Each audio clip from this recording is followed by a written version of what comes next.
桃李滿門意思是老師教導的學生非常眾多，其中桃李是學生的代稱，源自栽培人才的寓意。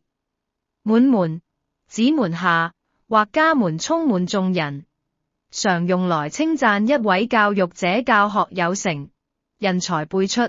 字詞來源與涵義。桃李，古人以春風化雨栽培出的優秀後輩或門生比喻為桃李，後來桃李就直接用來指學生。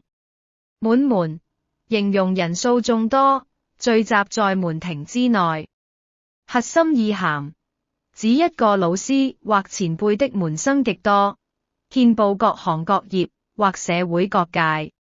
例句：他在學校教書30年，退休時已經桃李滿門。